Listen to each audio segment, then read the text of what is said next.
Magandang gabi mga kababayan, and dito po tayo sa loob ng ang gandang training center.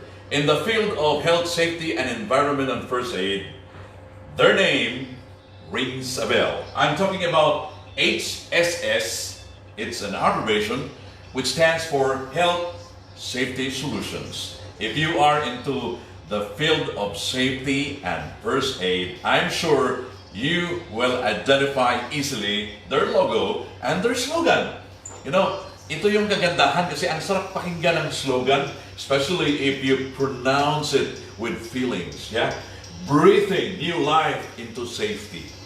Diba? In the field of safety, we are always concerned with not only the welfare of those who are working, but we also would like to take care of the environment, the machine, and the overall well-being of the workforce. Ika nga, we need to have a zero-free accident in the workplace, hazard-free workplace. I know you are familiar with hazard, right? Anything that has the potential to cause not only harm to people, environment, machine, and property as well. Kaya nga, andito tayo sa loob ng HSS or Health Safety Solution. Let's discover this training center. Ay, ang ganda, tingnan na. Parpalang ang dami na nilang handouts. So, I'd like to show you some of the handouts. We have handouts on fire safety as well. And the basic life support and other handouts that they have here in this divider. But I'm sure na gusto nyo marinig at saka makita at ang kagandahan ng mga tao dito. You know, pag mahilig kayo sa gwapo, ay makikita nyo mga gwapo at magaganda ang mga taong andito. So let's discover first dito sa loob ng HSEO. Ito yung una kong feature. We worked together for almost a year, right? 5 years ago. Medyo payat pa ako dati. Oh. Kaya si May din, payat na rin ngayon. Si May po is one of the finest trainers ng not only first aid, but ang dami pang mga HSE courses. Ang galing nitong lumangoy. Oo, nakita ko ito sa Abu Dhabi with one event na ko. Kasi nag-lifeguard po siya in one day. Pero nakikita mo talaga, ang bilis! Ang taba-taba pa naman niya yung sinisave niya. Hey, batiin mo na natin yung nanonood ng Tatak Pinoy. Loud and proud! Magandang gabi po sa lahat ng subscriber ng Tatak Pinoy. Nandito po sila ngayon sa HSS Health and Safety Solutions. Hindi ko na siya kayang sabihin na looking young, looking free, at looking single kasi babatukan ako ng asawa nito. Oh, May, I'm sure na isang tingin pa lang ng logo, magpapainggan nyo na silang, uy, I need to attend the training. Ano ba ang pwedeng tawagan nila dito? Okay, ang number po natin, kung gusto nyo mag-inquire about first aid tsaka sa mga health and safety trainings namin ay 04-368-9980. Or we have toll-free number din po, 800 first aid. Yan, ang ganda, no? 800 first aid. Ayan. So if you would like to send your people to training like first aid, fire safety, and other health and safety courses, you know the number. And hindi naman si May ang tatawagin nyo, si JC yung naka-answer dito. Exactly. Yung malaking sahod na nakaupo kanina pero sumibat lang, no? Iba-bribe niya ako, bumili ng pagkain eh. Pero I am on diet, you know that, right? So let's discover what's inside HSS. Ito yung, pasukin natin yung kanila, yung training place. Ayan. Tingnan nyo, merong mamaya may demo doon sa first aid. Oo. Kaya tawagin ko muna itong kaibigan natin si Bien. Nako, Bien, pwede maupo? Sige po sir. Sige, maupo ka muna dyan. Batiin muna natin yung mga nanonood ng Tatak Pinoy, Bien. Ang bilis naman nagtimpla ng coffee dito. Hindi ka pa nakaupo, nakaready na yung coffee. Ayan. Hello po, magandang hapon po sa lahat ng mga subscribers ng Tatak Pinoy Loud and Proud. Wini-welcome po namin sila sa aming munting tahanan. Munti ba ito? Ang laki-laki na nga eh. Malaki na Oh, pag sinabi mo munti, yung room ko. Oo, pero Okay, pag ganito, nako, ang laking ng training center, So, diba? magandang hapon po sa lahat. HSS Health and Safety Solutions po, bisita po Ano namin. ba ang position position mo dito, Bien? First aid trainer po ako. First aid trainer. Expert ka pala ng mouth-to-mouth resuscitation. Yes sir. Okay. Kailangan po sir, kailangan din natin ituro sa lahat. How long have you been doing this course, Bien? I have been a first aid instructor sir since, I guess, roughly 8 years. Tagal! Tagal na rin po, pero bago lang ako sa HSS, 3 years. Bago ka lang na pirate. Parang naabot ka doon sir. Sige, 3 years pa lang po. 3 years pa lang. Yan. No, ang dami kasing training provider when it comes to first aid dito sa Dubai. And di ba, meron ding may policy ata na if you are from Dubai, you can only train companies in Dubai. Meron din sa Abu Dhabi, di ba? Meron po. Pero meron namang if you are certified with the Abu Dhabi Health and Safety Department, then you can also conduct trainings there. Pero sa daming training center, what separates HSS from the other training center? I guess that the name itself. Okay, Yeah, name. HSS. Ang dami, di ba? Because sa isang pa lang, without looking, kahit hindi, magtatanong ka, what is HSS, no? Apo. Health and Safety Solutions. Yes. Pangalan pa lang, maaalala mo talaga, oh, we are safe in this company. Oh, pangalan pa lang, I'm sure that they can give us better training by providing us competent person, di ba? Yes, sir. Oh, aside from the name, ano? Siguro sir, 3 letra din. Meron kami nung tinatawag nating KSA ng isang training center. Nandyan yung knowledge, nandyan yung skills, Okay. at saka yung attitude Oh. ng staff. Ang ganda naman yung key factors for success, di Yes ba? po. Yun po yung siguro. Ano ba ang mission talaga ng HSS? The core concept po ng HSS is to provide awareness all throughout. Well, in-start na po natin dito sa UAE and we are opening our HSS Philippines family. The core concept po talaga is to provide awareness on all, majority ng mga tao na kailangan alamin nila kung what's all about first aid. Okay. Safety at home, provision of first aid. It is better to have something in mind than nothing at all. Of in case course. of an emergency. So, yun lang po. Dapat talaga maging proactive tayo. Yes po. We need to have a knowledge on how to save lives. Yes, Kasi, exactly. kaya nga sabi nga nila, what is the purpose of first aid, di ba? To administer to save lives before a competent person will arrive, di ba? Exactly po. Kaya nga, importante talaga. Gaano ka-importante yung first aid in the household, Bien? Kasi ang thinking kasi ng iba na, oy, sa workplace lang yan. Pero hindi nila na-realize na it is more important to have knowledge in first aid doon sa bahay mismo. Di ba? Yes. So gaano ka-importante yun? Importante po, yung mas importante pa po sa trabaho natin for sure kasi safety yan. Alam kasi natin lahat na sa bagay bahay daw, safe daw. Okay. Pero we little did we know po na house is one of the most dangerous areas sa mga bata. Kasi ang daming hazard, di Yes, ba? so, nandiyan yung mga hazards, the corners. Ito pa lang po, corners ng table, sa kitchen lalo. So, and busy parents. Okay. They are leaving the parents, they are leaving their kids, iniiwan nila sa mga parents, nanny, so dapat alam po nila kung At saka, importante din sa mga nani na magkaroon ng knowledge on first aid. Exactly. Yan po, one of our programs is to provide first aid trainings sa mga nannies, home health, parents, busy parents po, kasi we all know emergency can happen in a very unexpected way. At least alam po natin. At saka karamihan kasi sa mga parents, hindi nila alam yung basic ng first aid. Di ba? Halimbawa, may magkasakit yung anak, ano na lang binibigay, di ba? Without knowing na instead of making the situation better, naging worse na. Because you are applying things that should not be applied to the children. That is why HSS come into play. And we are standing with the core concept of it na yan, safety lang po. Yan lang po yung happy na kami. Malaman lang ng isang client, ng isang tao kasi it's a word of mouth na yan eh. Okay. We are giving them the best service that we can offer. So yun na lang po yung namin, tool. Not only better service, but fast service. Yes, mo, ang bilis. Hindi pa ako po, may kape na naghihintay eh. So fast, reliable, standard, unique, genuine, nandyan lang. Alam mo, Ben, with competitions sprouting from all corners, ang dami kasing naglilipanan ng mga training center, no? The big question is, there are companies who are sensitive when it comes to price. Ang tanong, kaya bang maabot na yung presyo ng HSS? Yes po, opo.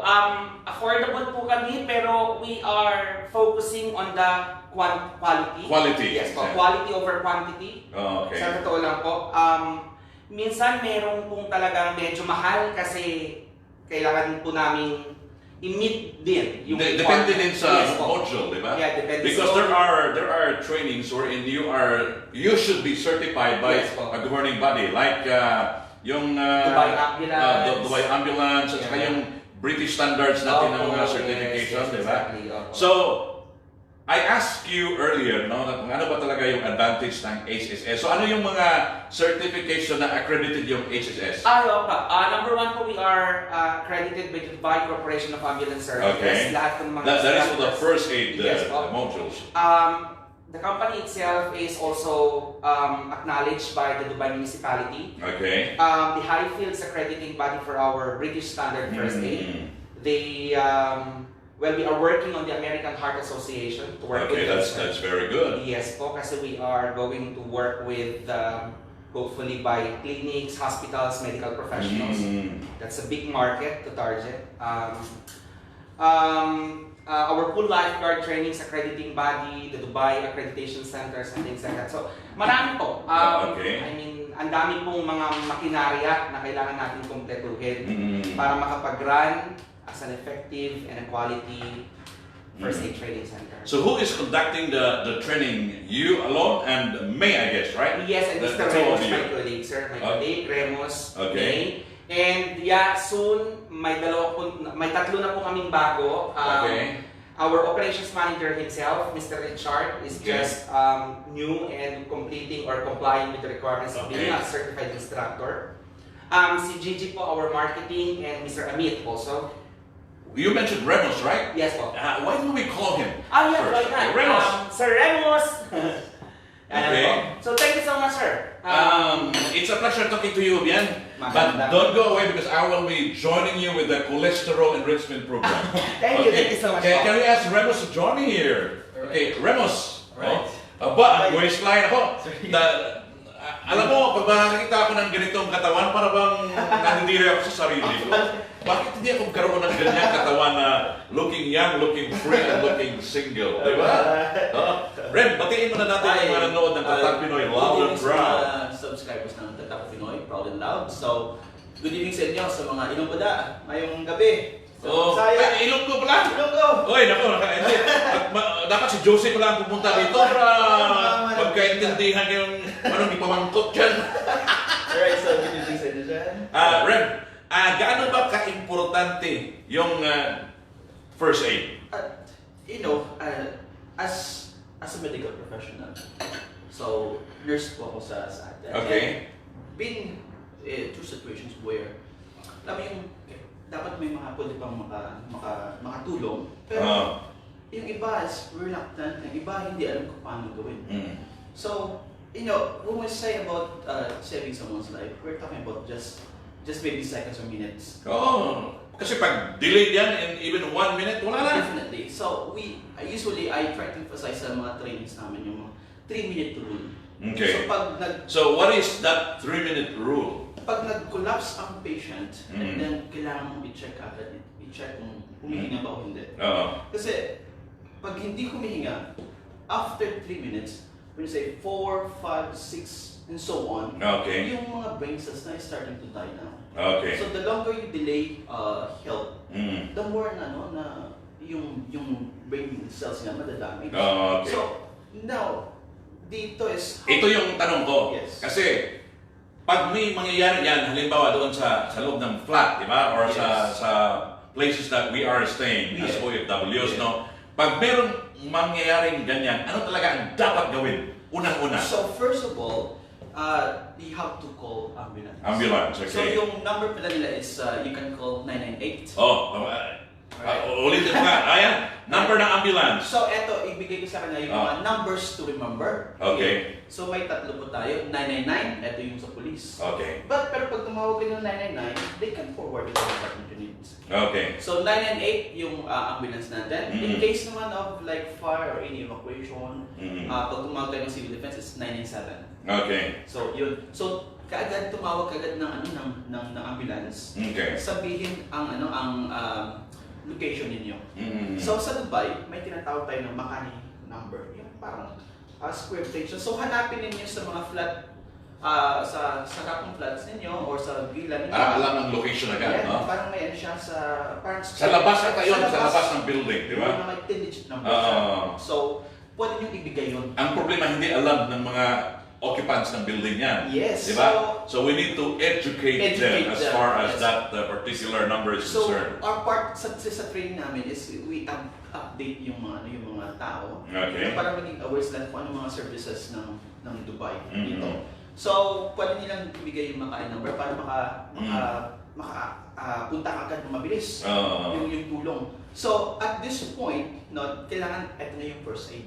Dito na papasok. Kailangan alam mo kung paano mag-check ng breathing. Okay. Kailangan mo paano check kung responding ba siya o hindi.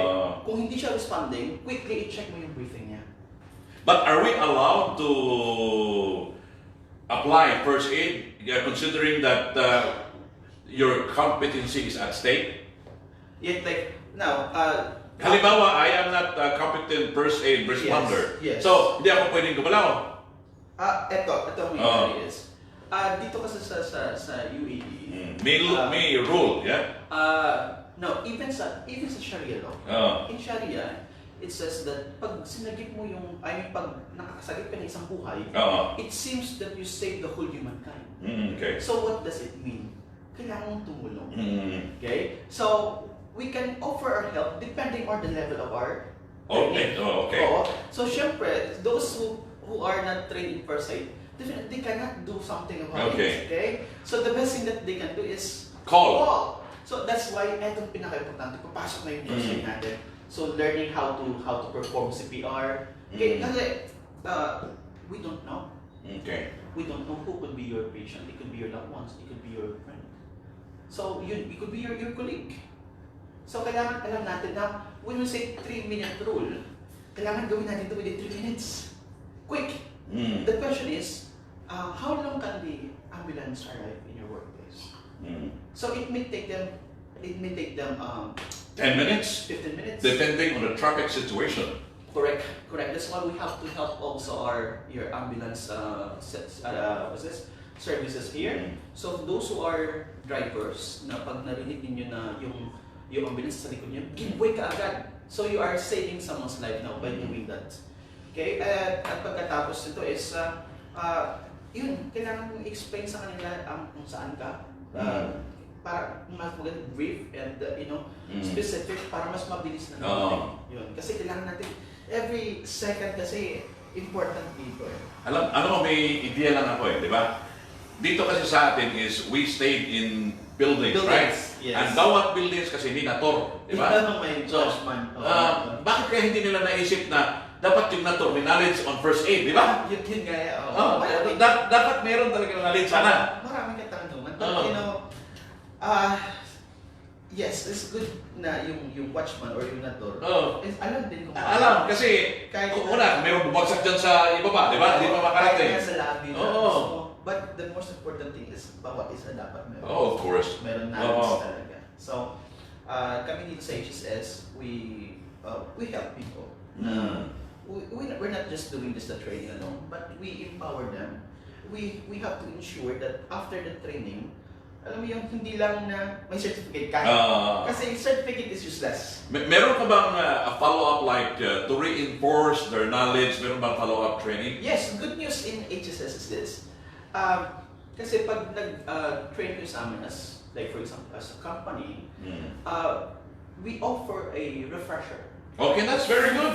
For free? Yeah. So in a span of 6 months after the training or 1 year? 1 year. So, mostly certifications namin, pag outside free zones is 3 years siya. Okay. 3 years. But every year, they can book us for first aid refresher. And for free yan. Okay. And we've done already a lot of refreshers sa mga malalaking companies.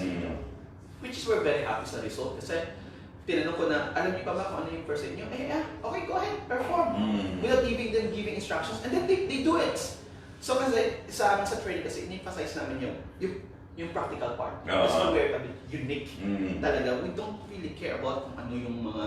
Yung theory na- Yung theory is fine, very good, but you have to back it up with Skill. practical skills. Ah. Kasi yun important sa skills eh. So, and then when it comes sa refresher na, okay, muscle memory, magaling. So, but that's why we give them confidence. So, sa amin is we give them refresher. Okay. But sa mga actually we don't call our clients. We call Okay. them partners. Well, that's very good. Partners in safety. Okay, because once we train them, they are already first aid, they are already lifesavers. And they are also ambassadors Yeah, of yeah. your training center because Yes, definitely. they can recommend, and every performance that they are doing would reflect the Yes. training center as well. So for yun yung kagandahan sa amin dito is a lot of companies that came to us is from the previous training that we have. At the same time, That means they are satisfied, yeah? oh yeah. At the same time also is yung mga recommended by the other Okay. other companies. So yun yung nakakatuwa kasi para sa amin kailangan ibuhos mo lahat. Meron akong tanong, Rem, are you focusing your training on companies or you also organize public seminars wherein many people can just join and attend the seminars? We actually our target, our target is at least every family in UAE. Okay. One or two should be trained. Mm. So what we're doing now is we're trying to partners with schools o kung sino may mga schools dyan.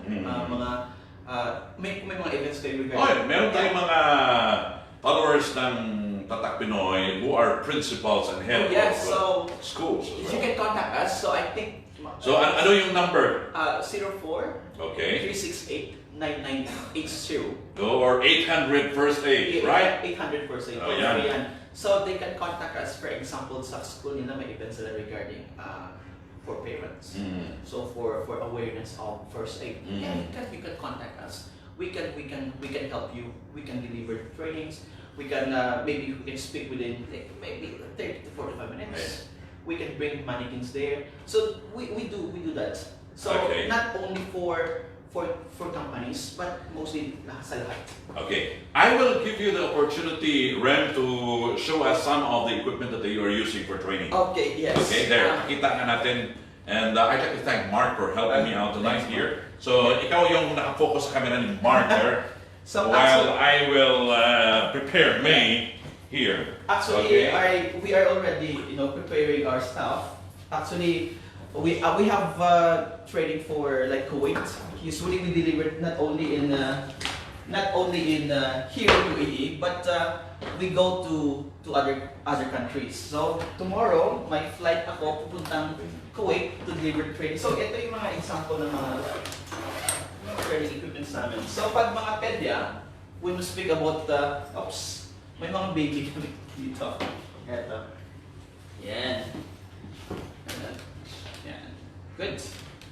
So may mga different okay. We have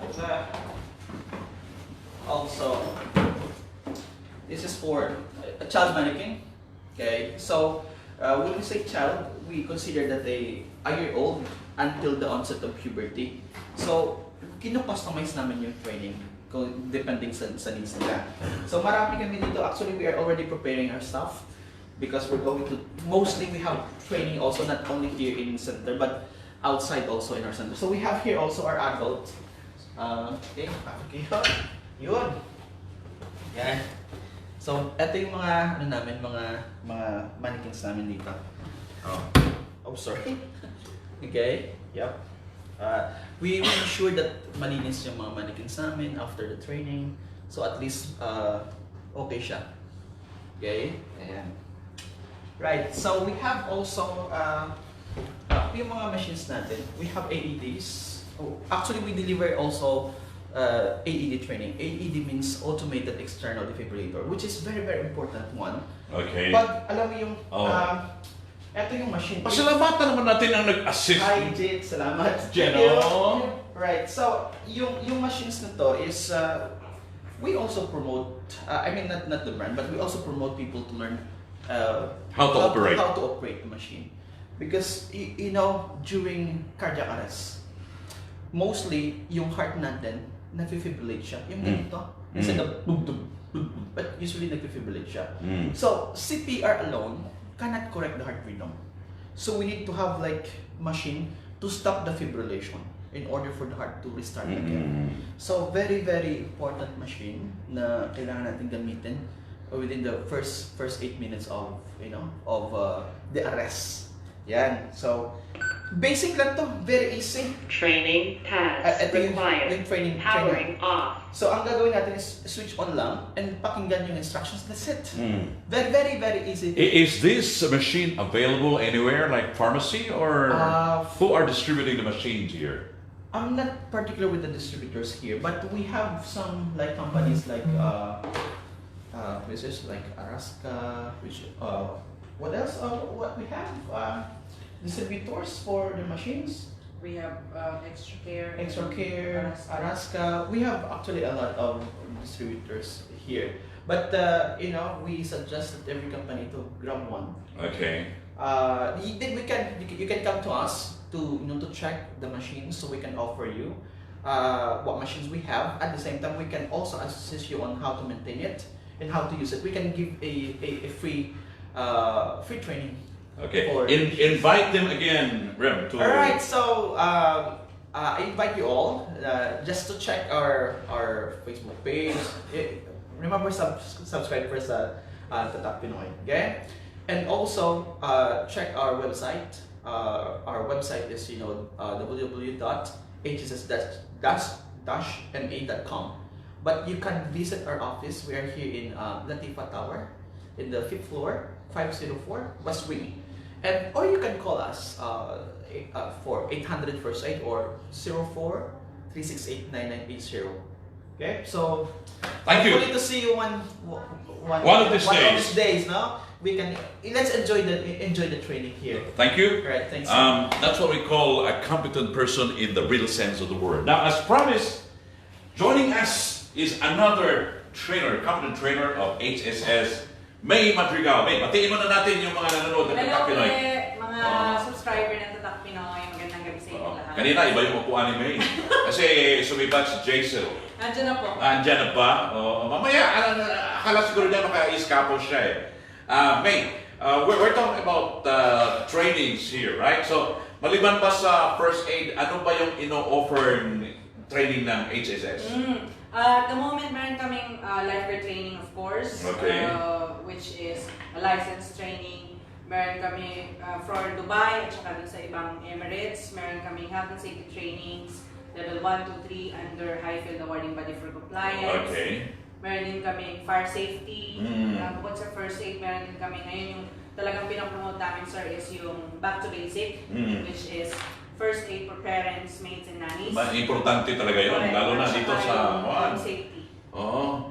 Yung meron din tayong basic life support, di ba? Yes, sir. So yung mga trainings ba natin, especially the one you mentioned, affordable ba? Magkano ba yung mga kwan dyan? Depende, sir. Very affordable siya. Pag group, meron discount, right? Correct. We can offer you corporate discount. Yeah, okay. Meron din kaming contracts na offer. So, yeah, the more discount that we can give. Okay. Kung group package siya, kung individual, meron din. Every Monday, nagkakonduct din kami ng courses. Dito, open course. So, kung halimbawa hindi kayo makapag-set ng minimum of 6 or 8 na pwede natin gawin sa mga company nyo, pwede kayo pumunta dito sa training center namin. Every Monday.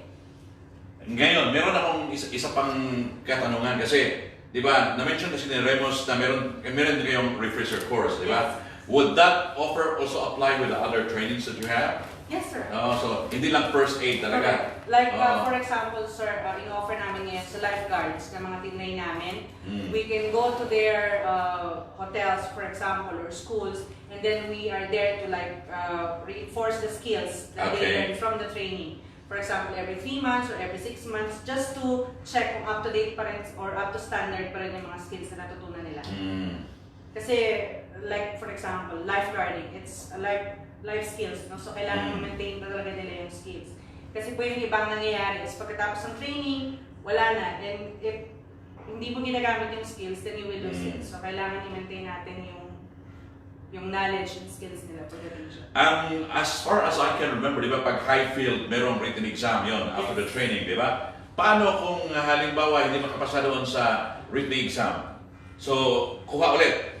Very good question, sir. Yeah. Ngayon, kailangan natin i-assess, sir, bakit po ba hindi sila nakapasa in the first place? Is it Okay. because of the language barrier? Oo. So, pwede tayo mag-request ng reader, which is, ito-translate natin kung anong language yung gusto nila. Or get another competent trainer na pwedeng magsalita doon sa kanila, di ba? They're very diverse, sir. Oo. Nakita niyo, meron din kaming ibang May nationality. Urdu speaking, di ba? Correct, sir. Hindi speaking And trainer. meron din kaming Arabic speakers. Oh, so maganda yun, di ba? Katulad ng back to basics, sir. We do back to basic in English, Tagalog, Sinhalese, and Urdu, and Arabic.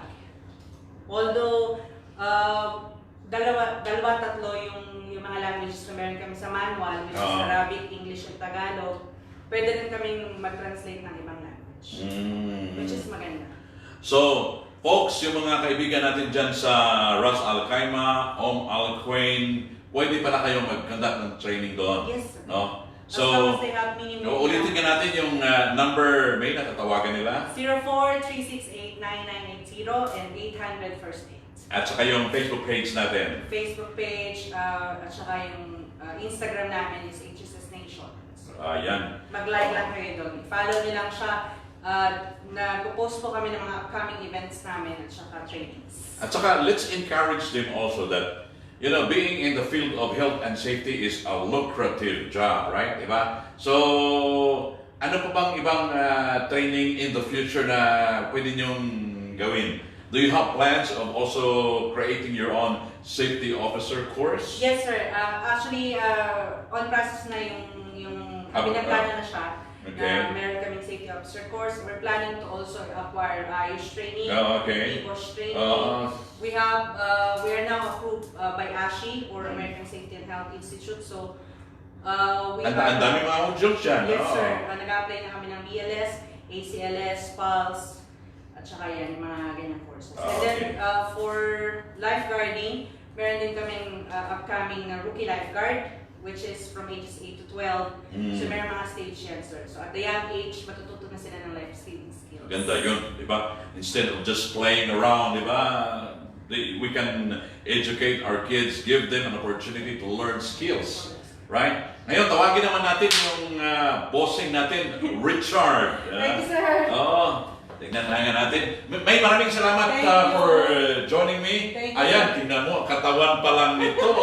Ito yung mga tinitilian ng dati, mga kolehiyala doon sa Pilipinas. Char, batiin muna natin yung mga nanonood ng Tatak Pinoy Loud and Proud. Kumusta po mga kababayan Yeah. na nanonood sa Tatak Pinoy? Grabe talaga. Yung arrive pa lang, sa isang tingin pa lang dito, wala na. Attention grabber na. Richard, by the way, is managing the training center. Chard, ilang years na ba itong HSS? HSS started 2009. Okay. And then we started first aid. And then because of the successful series and happy customer and client, then we add up additional activities like May and the instructor mentioned the lifeguard, and fire safety training, and our very own back to basic, which is specifically designed for mommy, parents, and the nannies. That is actually a very good module because you will give them a chance to save lives. Kasi pag alam ng mga nani yan, di ba? Of May course. mga batang inaalagaan at saka they will be able to identify the hazards and reduce the risk to as low as reasonably practicable. Very good. Actually, here in the Back to Basic program, we don't certify and qualify the parents and the nannies only, but we also teach them and guide them about the hazard around the home, like the fall, the small incident, the choking, which is particularly happening. The drowning if the villas or apartment has a swimming pool. So we help them identify those hazards and we put them. Especially the electrical aspect of it. There are a lot. Like sa loob lang mismo ng flat, di ba? Yung sa bed, ilang Ang sakit na yan. Tapos Meron sinusunod ng mga bata. overloading. Yeah. Napapatay yung electrical hazards, di ba? Correct. Oh, so that is the most important thing that we really need to take into consideration. Sir, somebody told me that you are also opening a branch in the Philippines. Whoa! Oh, because I'm sure Filipinos there would be more than delighted to enroll. Like HSS is a very popular name in HSC here in the Middle East. So pag merong HSS doon, people would say, oh, we would like to be associated with the brand name. Actually, I would like to start speaking about why Philippines, because Yeah. ang daming mga kaibigan ako, mga kakilala, business partner na nagsasabi, bakit sa Pilipinas? Meron naman dun malaking nag-aano ng first aid. Alam mo, not only first aid but health and safety courses. Correct. At saka yung nakakatawa, Chard, is the one delivering NEBOS courses are not Filipinos. Exactly. Di ba? Why can't we do it? No? Exactly. So, bakit Pilipinas? Bakit hindi sa ibang lugar? So, I've been here like 13 years, 12 Oh, years. teka, mas nauna ka pala sa akin. Correct. Oo. And then nakita namin na ang dami na HSS, yung Back to Basic program especially, ang dami niyang natutulungan na pamilya. Kasi by just telling them what to do for the home safety, yung mga hazard. And I one day I just woke up and said like, bakit hindi natin dun sa Pilipinas dalhin yung Back to Basic program? Kasi madami din yung mga incident, home-related incidents. Oo, nangyayari. lalo na yung sa atin, nagkabit ng kuryente. Oo. Di ba? Oo. May mga sanggol na hulog sa balde. Mm. So I think Filipino family deserve health and safety as well at home. So sabi namin ni May, nag-usap-usap kami dito, why don't we start and bring HSS in Philippines? And however, it's not only the first aid and Back to Basic sa Pilipinas. So we are trying to register in TESDA and the Department of Labor and Employment, which is Occupational Health and Safety. So madami silang aabangan ng mga activities through HSS Manila. Alam mo, sa atin lang, sa bahay mismo, no, ang daming common hazards doon. Lalo na yung slips, trips, and falls. No? Ang dami. Ang dami. At siguro kung aware lang yung mga family o parents and nannies, siguro ma-avoid nila yun. Na katulad ng may isang incident na may 2 years old, dala yung tinidor. No. Tapos nadapa, tumusok yung tinidor sa dibdib. So, kung alam nung nanny na naiwan sa bahay, kung paano yung pwedeng mag-cause yung ganong activity na unsafe Unsafe act. Kasi dalawa yan, no? siguro ma-avoid. Unsafe act, unsafe condition, and yung pangatlo, attitude of people. Yeah. That is the 3 main causes of accidents. Alam mo yun. Oo. So you will have now a duty of care. Yeah, of course. Yeah. Yeah. Duty of care pag alam mo yung and I think for the government in Philippines, I think it's really good and for the HSS to tell everyone and yung mga kabayan natin doon na we have a social and moral responsibility to share this good program which is Back to Basic in Philippines. I'm just concerned, why do you like most in training people? Well, see, we can open a business, a restaurant. We can open Yeah, exactly. start. You can open a bar so people Yes, can party. exactly. And have a beer and sell cigarettes. And see, honestly, Kuya Rico, merong kang mga makikilala siguro ikaw na organisasyon that you help people, correct? But in distress, you go and help them, lalo na yung mga kababayan natin. But take a look at this. If you are, I think it's happiness, it's the fulfillment, feeling of fulfillment na if you are happy to help people, then this business is saving people. What do you think? Ngayon, ini-interview mo kami. What do you think? You feel safe that you are in this room full of first aider? Of course, I am If have something happen, safe. you know what to do. Because I know for the fact that the hazards are reduced to as low. Yung risk nga, wala na, di ba? Kasi yung iba nga is, the risk is the likelihood, high or low, that that hazard can happen to people, environment, machine. Actually, what we are trying to do now is like at least 20% of the family member living at the villa, living in the flat or in condominium in Manila, that try to think about it. You are busy. You, wife and husband, go away for sa trabaho. Tapos ang naiiwan yung mga nannies. Tapos suddenly yung kids is choked by the food that the kids eat. So ano yung gagawin ng nanny ngayon? Tatawag ba siya o tatawag ng ambulance, which is a very simple first aid. If the nanny will try to do it, madali nang matutulungan ng nanny yung kids na nag-choking. Having said that, Kuya Rico, HSS is training and introducing the back to basic, which is the pediatric certification of first aid. Here, we don't only certify them. We are not teaching them doing the first aid, but also, for example, in choking, we teach the parents how to teach their kids eat the food properly, how to choke. So it is more proactive rather than reactive. Yeah. It's better that you use your skills in doing first aid. So mas maganda pa rin yung more on prevention baga, kumbaga.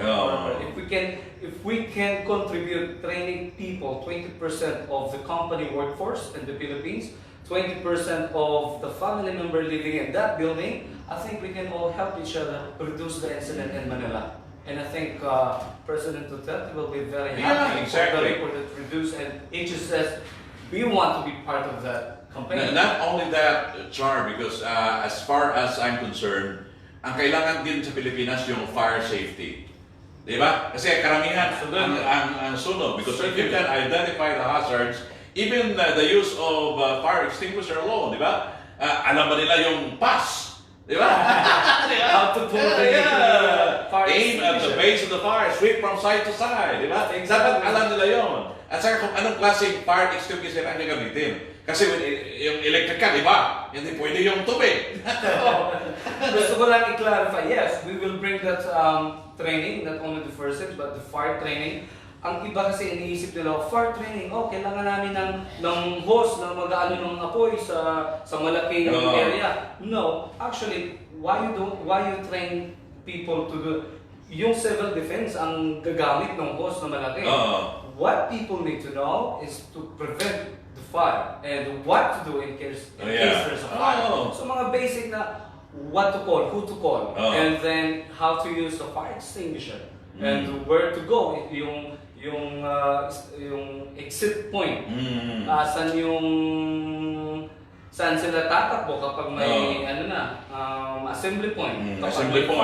So itong mga instruction na to, itong mga points na to, mahalaga ng malaman ng mga kababayan natin. That's why we're bringing HSS in Manila. Oh, that's very good. That will be a welcome news to the Filipinos in our own country. Certainly.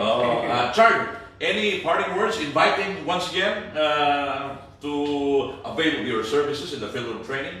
Yes, sa lahat po ng mga kababayan natin dito sa Dubai, Abu Dhabi, Sharjah, Fujairah, lalo na sa Pilipinas po, nandun na po kami, may opisina po kami doon sa Cubao, Araneta Center, Medalli Building. Ini-encourage ko po kayo na kung nakakabili tayo ng mamahaling sapatos, mga Gucci na bag, na magkano lang yung training, why don't you invest in the training and empower your nannies and empower yourself to train and learn the first aid and back to basic program to identify those hazards para makatulong tayo sa anak natin, sa mga kaibigan natin, at lalo na pag nasa labas tayo, baka makatulong tayo sa ibang tao. It is really overwhelming feeling na minsan nakatulong ka. By not only doing the first aid, but by calling an ambulance and early recognition na nangangailangan ng tulong kapag may heart attack yung tao, tulong na yun. So, ini-encourage ko po kayo na come to our office, call 800 First Aid, or visit the hsspphilippines.com to book your training. Napakahalaga po na madagdagan natin yung 5% in the world from the 7 billion population, yeah. it is recorded and study from the research that only 5% of the population is having this first aid training skills. So, mga kabayan, this is an opportunity for you to join the advocacy on how to build a hazard-free workplace, and not only workplace but yung tinirahan natin, yung bahay, di ba? And if you have somebody who can take care, yung competent person as far as first aid is concerned, medyo makakasave ng life yan. Chard, maraming salamat. It's a pleasure to be given this opportunity to let them know about HSS. Mga kababayan, ito na yung pagkakataon natin to save lives and change your lives as well. Kasi nabinsan pala ni May na magkaroon kayo ng safety officer course in the future. Oo. Yes. Yan ang course na very lucrative. Kasi I started like 10 years ago na nag-umpisa kami sa safety officer course. Ang laki na ng sahod ng mga kasama ko ngayon. Let's do it! So, this is an opportunity for you to discover the field of health, safety, and environment. You can change your life and give your family a better future. And they can do it, HSS. Ito po si Kabayan Rico ng Tatak Pinoy saying, please share the video for the community to know. Tatak Pinoy, keeping the community informed.